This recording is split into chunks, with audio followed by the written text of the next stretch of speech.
terkait dengan amar ma'ruf nahi munkar. Ini yang Allah tuntut. Bila kita boleh sempurnakan kehendak Allah itu, maka kita yakin orang tu akan berjaya.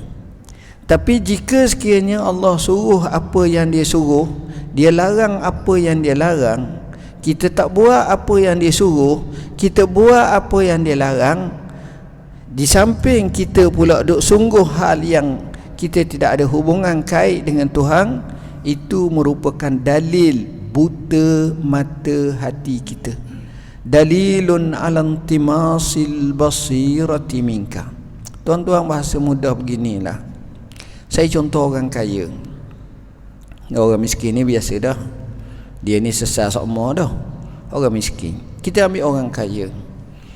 Orang kaya yang Islam. Saya tak cakap orang kaya bukan Islam, ni orang kaya yang Islam. Cuma satu kelemahan dia, dia dilalaikan dengan kesibukan dia. Agenda dia tu penuh dengan kesibukan. Sebab dia perlu menguruskan kekayaan dia, menambahkan kekayaan dia. Jadi satu benda yang paling kurang dalam hidup dia adalah penumpuan kepada ibadat dengan sungguh-sungguh. Penumpuan pada ibadat sungguh-sungguh, dia ni lemah. Jadi bila keadaan macam ni, mungkin dia buat, dia semayang, dia puasa, dia pergi ke Mekah, walaupun tak banyak, mungkin 4 kali dalam seumur hidup dia. Begitu juga dia buat sikit-sikit gitu je, tapi dia akan sibuk dengan ini.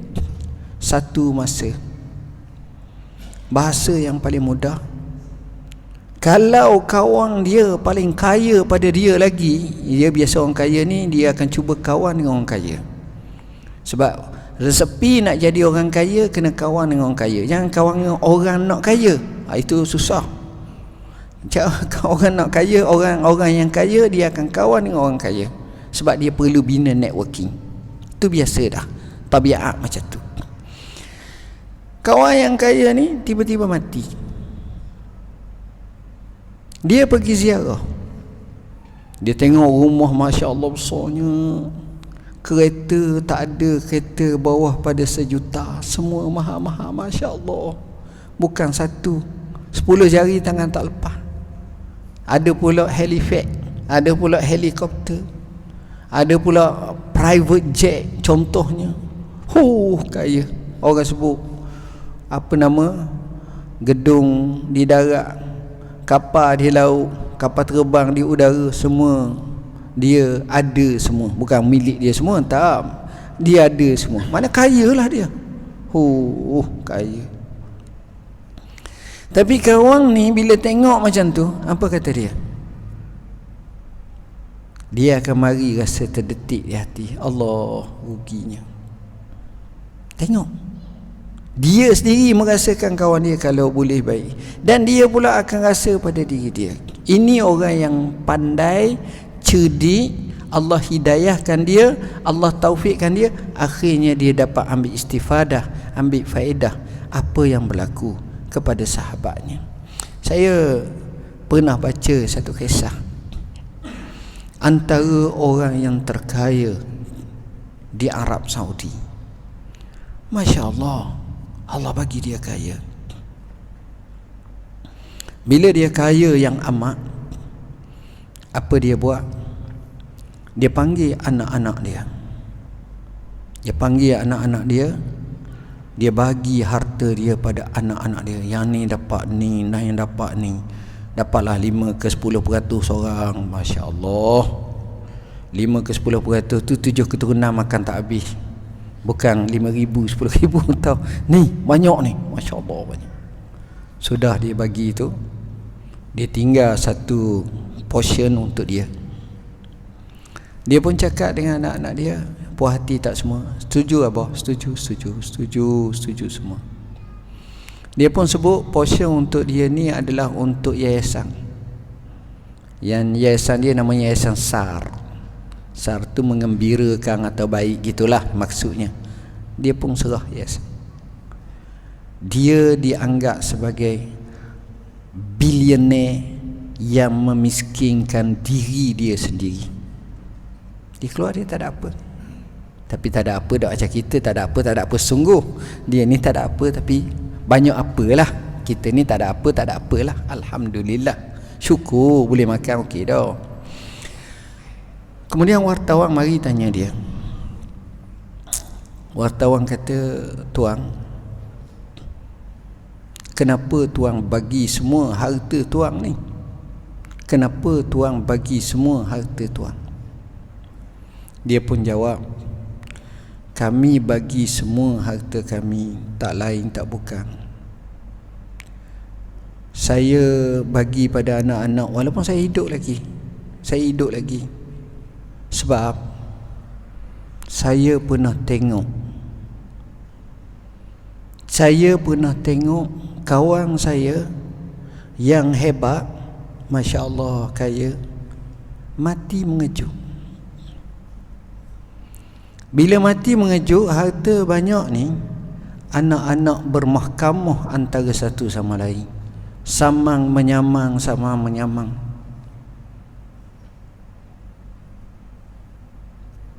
Semasa saya menjawab jawatan mufti wilayah, pernah masalah seperti ini depan mata saya tengok. Saya tanya, dah banyak ona ke duitnya? Banyak tu. Dah banyak mana? Siapa 15, 20, 30, 40 juta? Allah tu sikit sangat. Dah berapa? Bilion tu. Bilion ni kalau berilah 14 guni seorang ni, tak lepas lagi kita ni. Seorang kat 14 guni, pakai balik lembek gitu ya. Syarat aku nak bagi kamu duit, mun nak berapa guni pun, mun kena balik jalan kaki je, mun pikul lah. Jawab dia, kita ambil seguni ya. Kata tak siapa rumah, nak tamak nak benda apa, siapa tak lagi tak gerak, tak berjaya juga.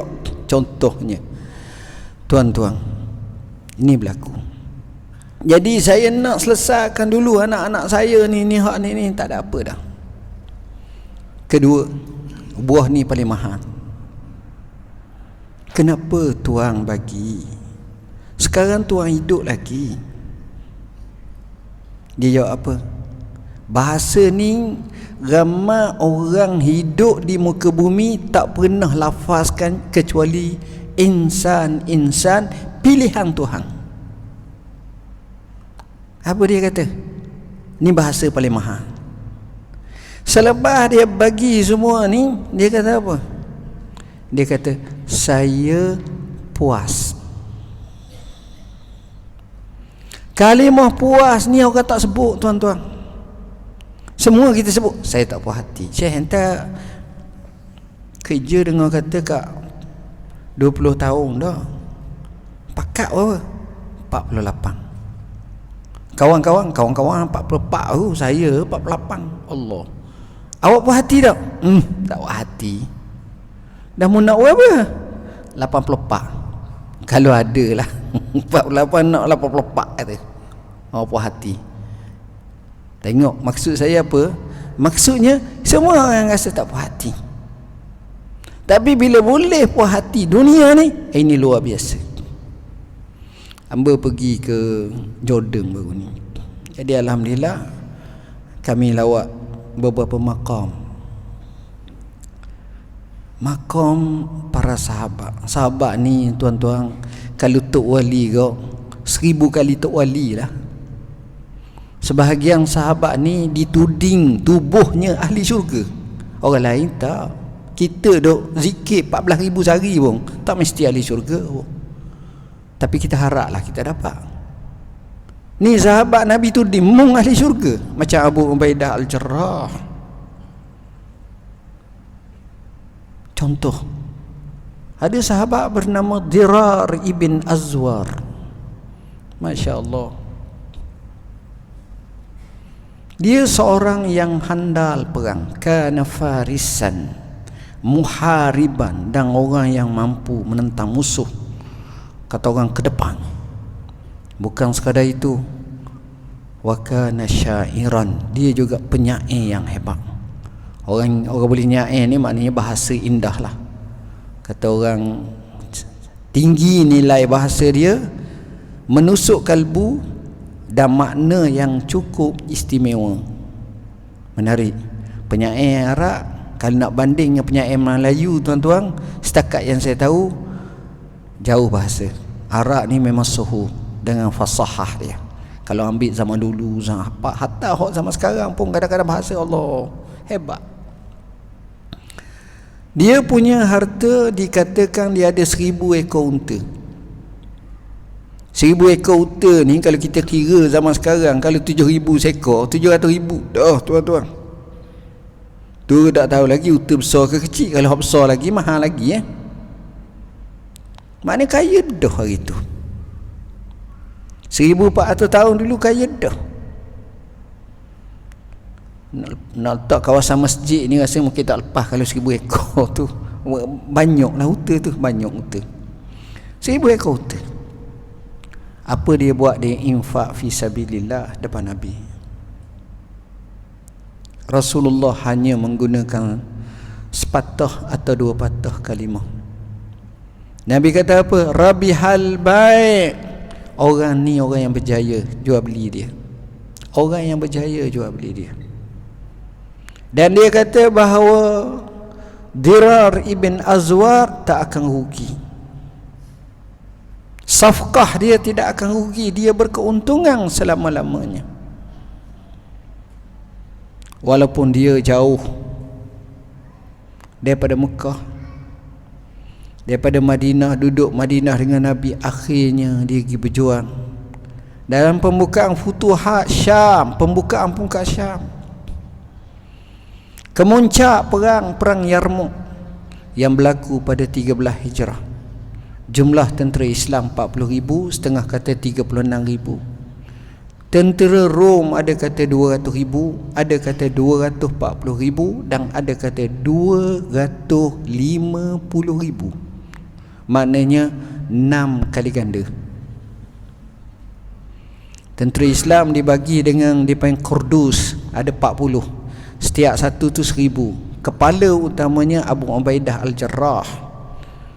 Kemudian diserahkan kepada Khalid ibn Al-Walid yang datang nung jauh daripada Iraq. Ceritanya panjang, saya tak nak cerita panjang. Saya nak ambil Dirar sahaja.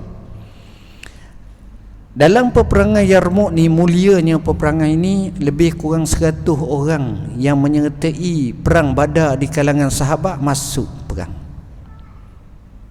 Dan dalam peperangan Yarmouk ini lebih kurang 1000 orang sahabat radhiyallahu anhum menempatkan diri perang. Banyak yang suruh-suruh. Muaz ibn Jabal, begitu juga Sa'd ibn Abi Waqqas, Amr bin al-As, termasuk juga Syurahbil bin Hasanah, termasuk anak Muaz. Muaz ni mati muda, 38 tahun. Anak dia Abdul Rahman yang mula-mula turun lawang, mati syahid. Begitu ramai, memang ramai perang. Perang ni ambil masa 7 hari. Hari ke-4 tak berlaku perang, hari ke-5 tak berlaku perang, hari ke-6 penghabisan, hari ke-7 bantai habis. Tentera Islam terkorban hampir 4,000 orang. Tentera kafir ada 2 riwayat. Satu kata 80,000 orang, satu lagi di satu tempat namanya Wakus, tempat tanah tinggi, mereka terjun takut. Yang mati situ saja dikatakan dekat dengan 120,000 orang. Habis. Bos mereka namanya Mahang. Ni orang Persia, orang Rom, nama Mahang. Mahang lari ke Damsyik. Sebab Yarmouk ni dekat dah dengan Damsyik, lebih kurang nampak ke 50 km je lari. Maka Khalid kata, macam mana ya Aba Ubaidah, kita nak kejar ke tak payah? Abu Ubaidah kata biar. Dia kata tak, kita kejar. Kalau tak dia kupu kuat balik. Kejar. Belum sampai semua ditebah mati. Sejarah tuan-tuan. Dirar ini, tuan-tuan ingat perang ni mesti menang? Tak. Hampir kalah tentera Islam. Sebab mereka ramai. Benteng Syurahbil bin Hasanah dengan Amr bin al-As hampir kalah. Yazid bin Abu Sufyan yang sebelah kiri pun boleh menang. Abu Ubaidah dengan ni boleh tahan juga sebagainya. Khalid tukang jaga semua sekali. Dia tentera berkuda yang handalah. Memang kalau kita baca tu dia Amqariyah. Dia ni genius peperangan, arkitek peperangan. Allah bagi dia ni pandai main semua.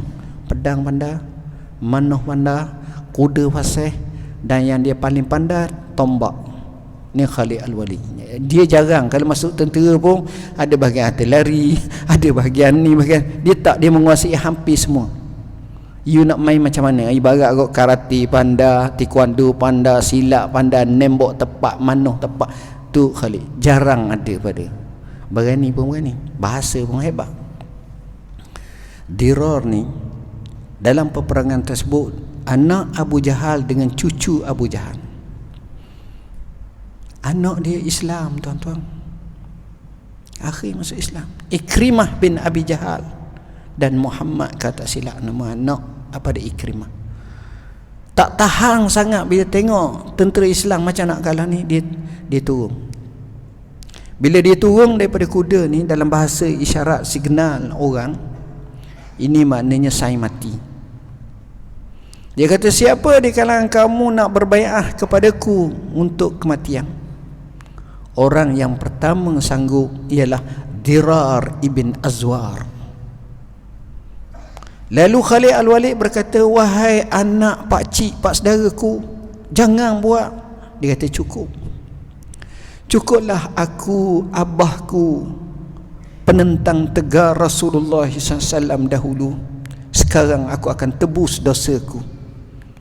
Dia perang sampai dia mati syahid. Dengan sebab 500 ni mengempur balik yang puluh ribu ni, menyebabkan puluh ribu ni terpaksa lari ke belakang mengunduh. Kalau tidak, benteng Islam kalah.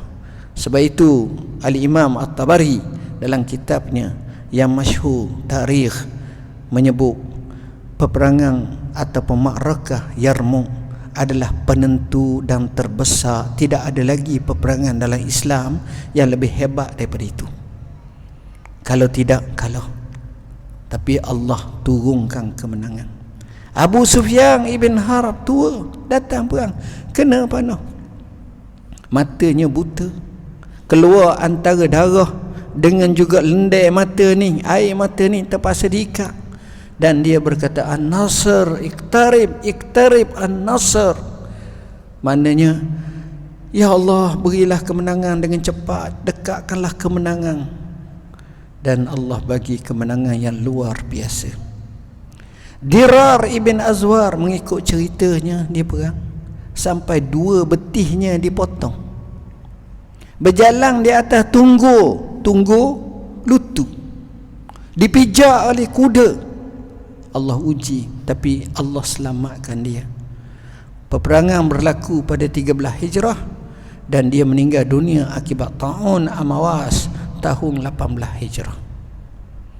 Tengok tuan-tuan, orang macam ni macam mana rekod hidup dia. 1 hari saja mereka dengan cara kita beribadat, dengan lolak-lolak kita ni tak lepas.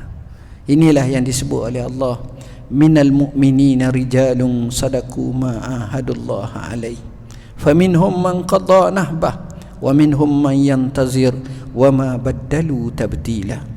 Daripada kalangan orang yang beriman ada lelaki rijal. Tidak sebut biasa rijal. Rijal ni dalam satu bahasa kak maknanya orang yang hebat, terpilih. Yalah kita ni rijal semua, saya pun rijal, maknanya rajul lah, lelaki. Tapi dia kata, macam kita kata, oi dia ni memang lelaki sungguh lah. Dah orang lain tak lelaki, lelaki juga, tapi menakut ke, lemah ke, tak gerak ke, letih ke, lelaki juga. Tapi maknanya situ. Sebab itu disebut sadaku ma'ahadullah alaih. Dia percaya pada Allah.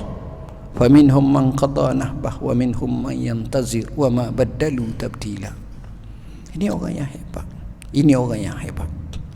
Tuan-tuan dan puan-puan yang dirahmati Allah, disebut di sini dikatakan ucapan Sayyidina Umar menasihatkan kepada ummah ketika pembukaan kota Baitul Maqdis, nahnu qaumun a'azzanallahu bil Islam famahma ibtaghainal izza bighairi ma a'azzanallah azallanallah. Kita adalah kaum yang Allah muliakan dengan Islam. Manakala kita mencari kemuliaan selain daripada kemuliaan yang Allah bagi kepada kita, Allah hina kita. Palestin menjadi saksi sejarah yang luar biasa. Satu-satunya tempat atas muka bumi peperangan paling banyak Palestin, tuan-tuan. Bukan tanah Melayu, Palestin. Banyak. Dan cerita ni bukan cerita zaman Islam saja. Zaman Nabi Musa lagi, zaman Jabbarin, zaman Bukhtun Nassar, zaman dulu-dulu pun banyak. Sampailah kepada zaman ini. Dan kalau kita tengok mutaakhir ni, selepas hampir 70 tahun lebih, 1948, tiba-tiba datang 2023, setepatnya 7 Oktober. Satu keajaiban yang tak pernah berlaku dalam sejarah umat Islam. Tak pernah berlaku. Daripada 48, 58, 68, 78, 88, 98, 2008, 2018 dekat dengan 2028. Maknanya hampir 75 tahun, dekat nak dengan 80 tahun. Yahudi orang tak akan berani.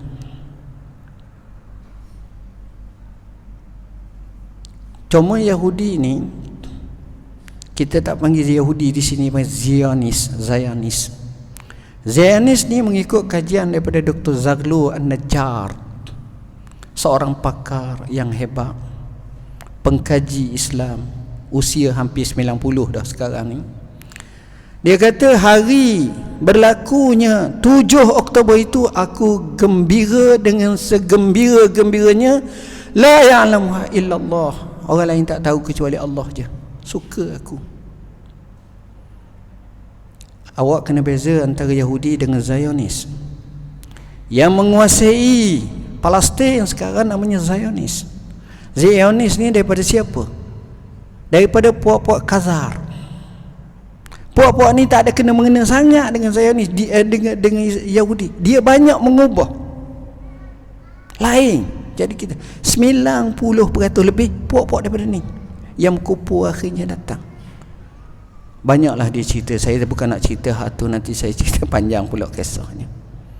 Tapi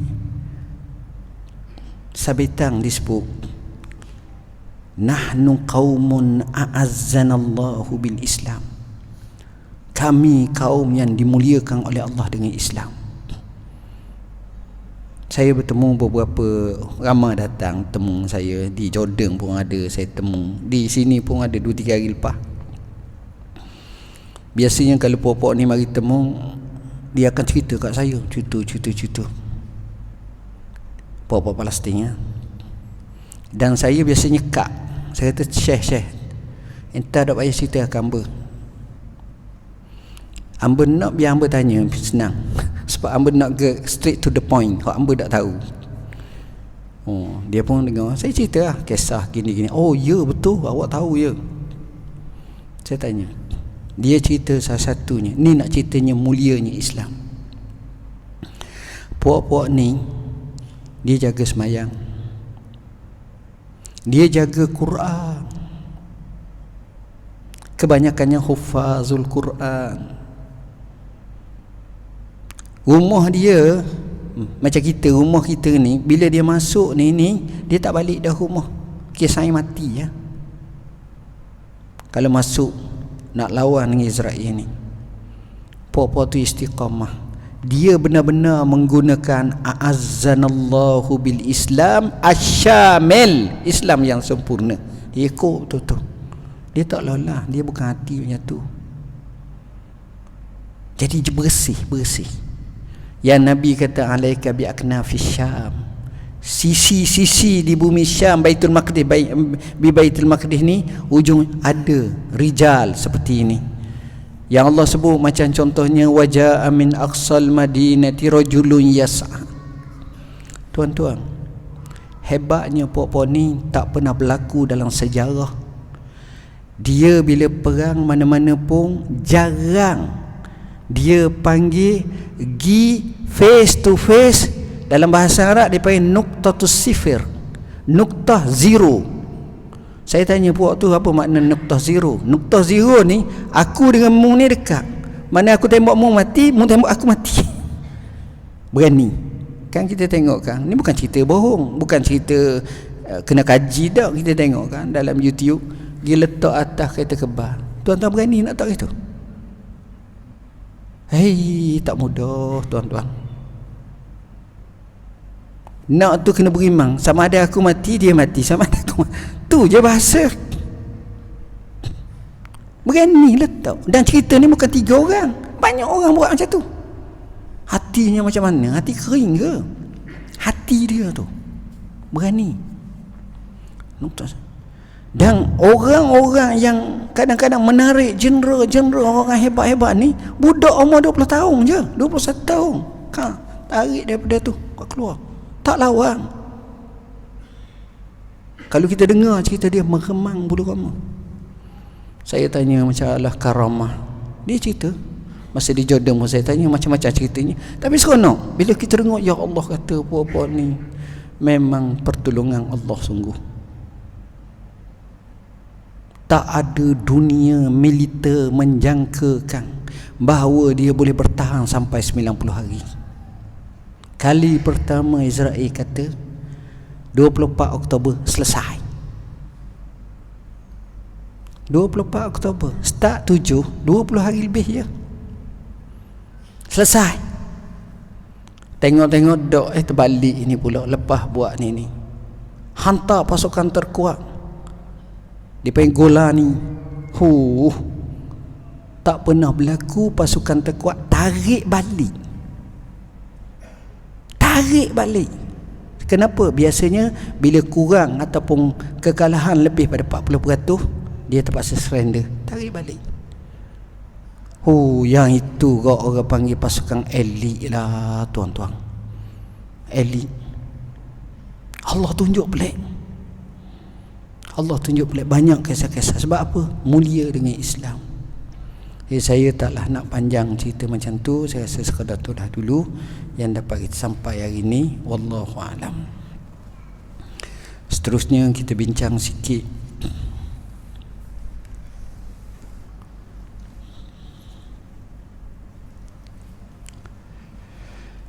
Syawal tahun ketiga Hijrah.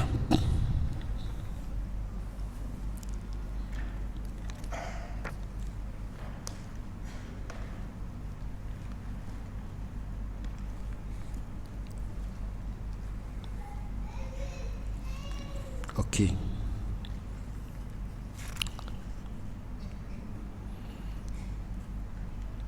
Kita peperangan Uhud kita belajar, kita baca dah tak?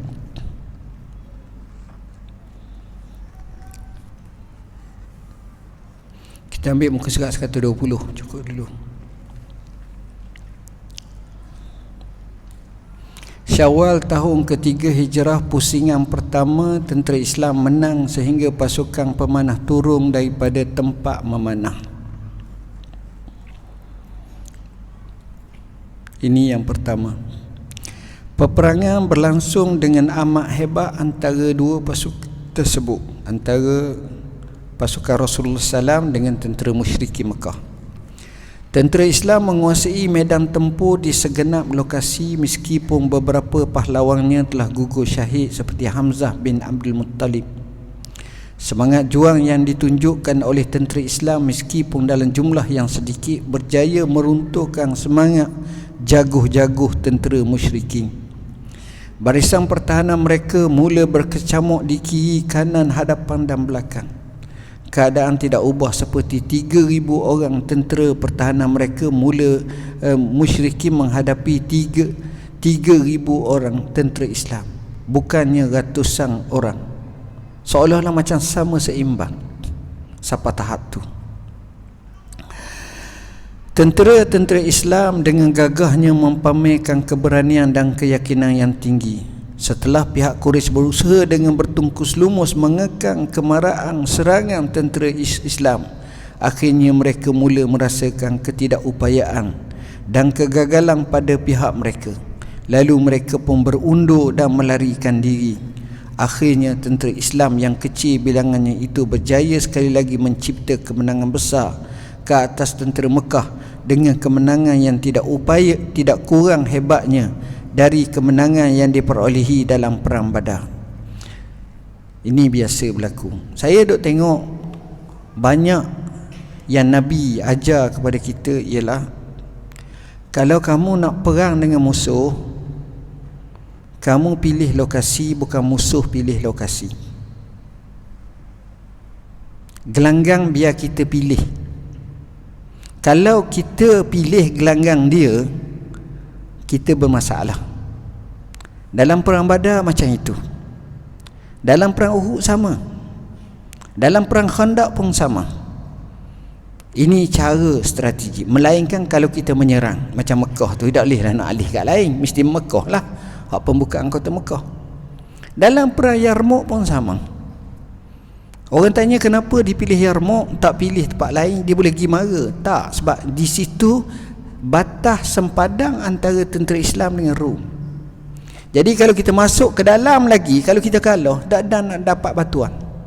Jadi kalau Yarmouk tu, dan lagi sebelah belakang ni, boleh balik ni, boleh pergi cari lagi kaum ataupun bantuan-bantuan lain.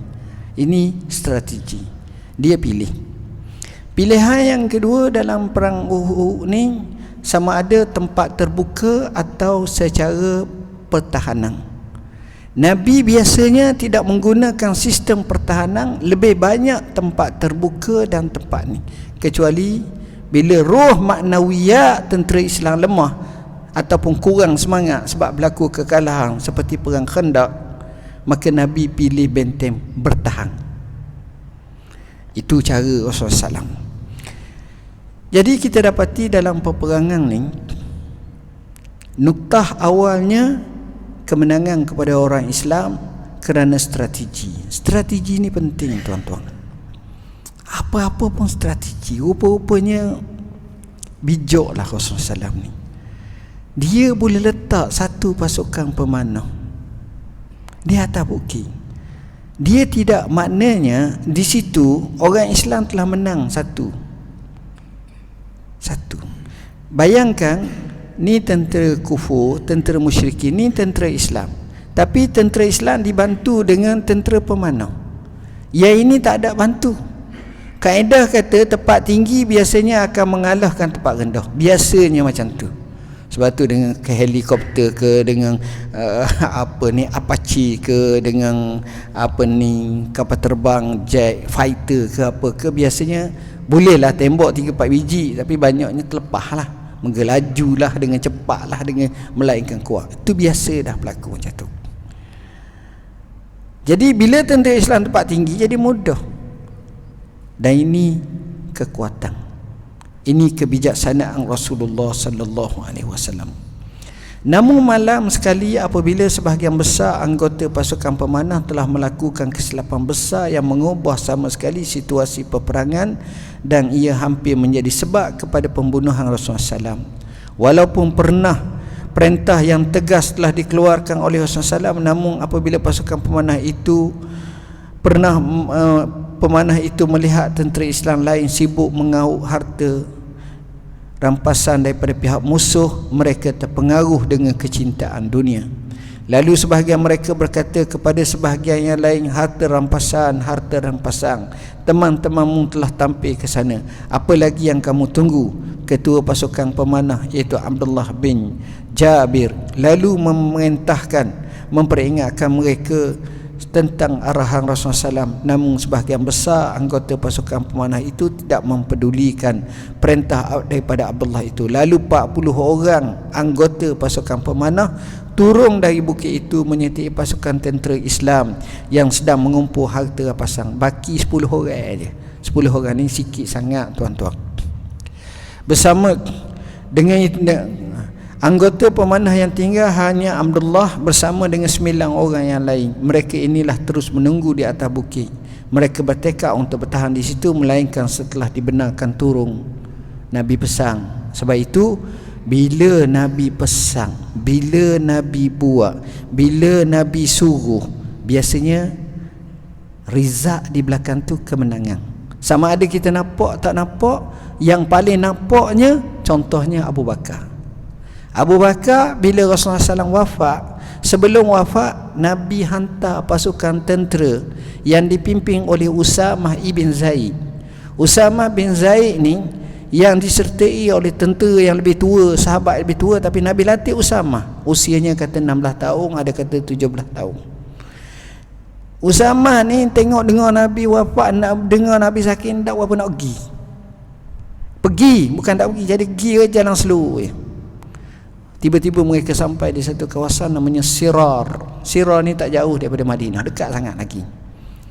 Sampai kat Sirar, dengar cerita Rasulullah wafat. Patah balik kan. Rasulullah wafat hari Isnin, hari Rabu lantik Abu Bakar jadi khalifah.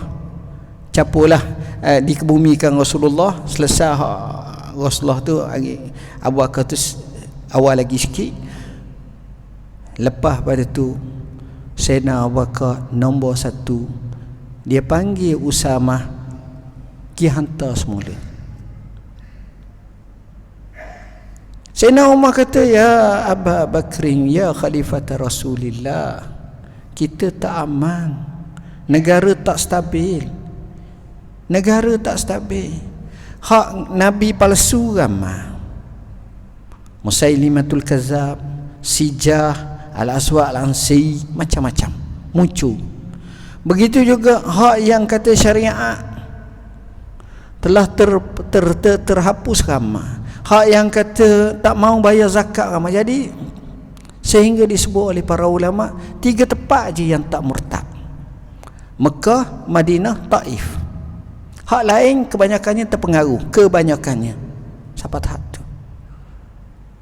Ya Khalifat Rasulillah, dari segi fiqh aulawiyah, fiqh utamanya, kenapa kamu nak hantar Usamah ni? Biarlah dulu atau kemudian lah. Jawab Abu Bakar dengan tegas, wallahi aku tidak akan ungkai ikatan yang Rasulullah ikat bendera Islam yang dipimpin oleh Usamah untuk pergi, melainkan aku wajib hantar dulu. Terkejut Sayyidina Umar. Usamah muda, Abu Bakar masa tu kat 61 tahun.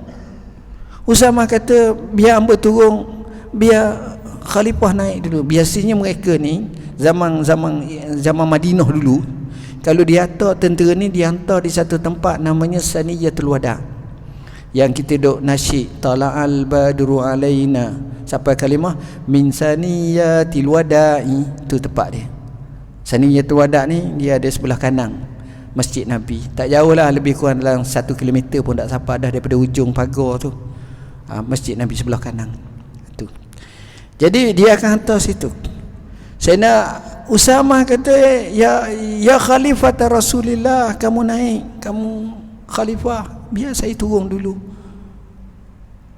Abu Bakar dengan tegas jawab, ya Usamah, ma anta binazilin wa ma ana birakibin. Mu jangan turun, aku tak akan naik. Rasulullah tempat dah mu atas tu, mu kena, aku ayat tak apa.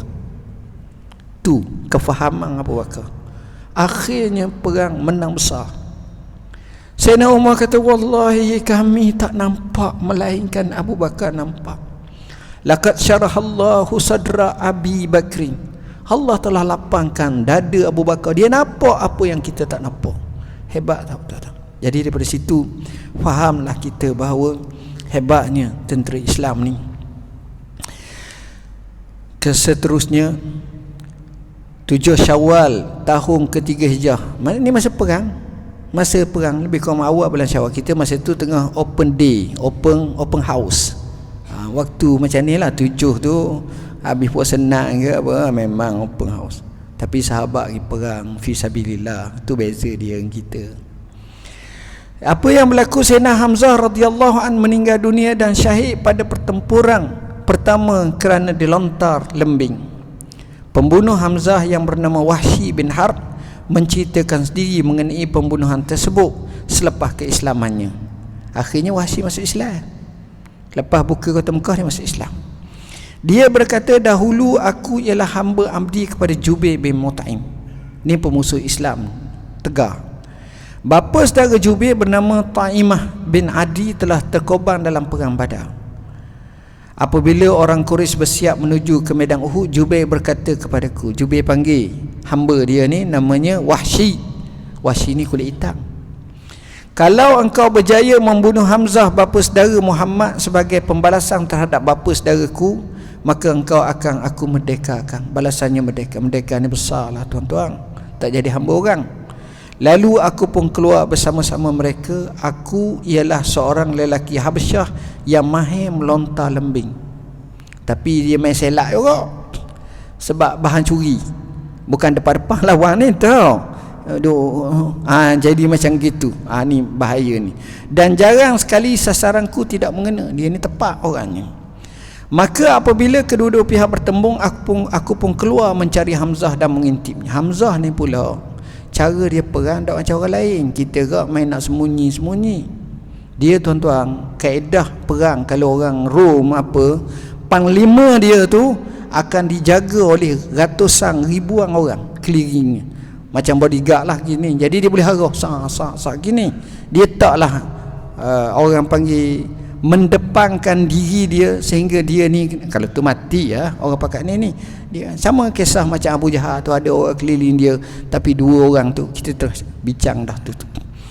Jadi tapi Hamzah ni tak, dia ada dengan pakaiannya yang kemas yang hebat, dengan adanya bulu burung unta atas kepala ni, orang kenal dia, aku Hamzah. Dia bukan jenis orang menakut ke belakang dok dia ni. Dia orang yang hebat, main pedang pun handal. Jadi kata dia lagi, maka apabila ni kemudian aku melihat Hamzah berada di gelanggang persis seekor unta yang perkasa. Tengok, dia bangsa unta. Unta ni besar, tinggi, yang kemah, mengempur dan mengkucak-kacirkan barisan musuh sehingga tidak ada seorang pun berjaya menghalangnya. Itu maknanya dia turun gelanggang, orang panggil frontliner lah, depan sungguh, bukan ke belakang. Demi Allah, aku telah benar-benar bersedia untuk membunuhnya. Aku berlindung sebalik sepohong pokok atau seketul batu dengan harapan dia akan hampir ke arahku. Siapa tahu tu nak depan tak berani. Jadi bahan curi lah, bahan curi. Tiba-tiba Sibah ibn Abdul Uzza mendahuliku sampai kepada Hamzah. Apabila Hamzah melihatnya, beliau berkata, ayuh kemari, wahai anak perempuan pemotong daging Faraj. Ibu Sibah ialah seorang mudim wanita.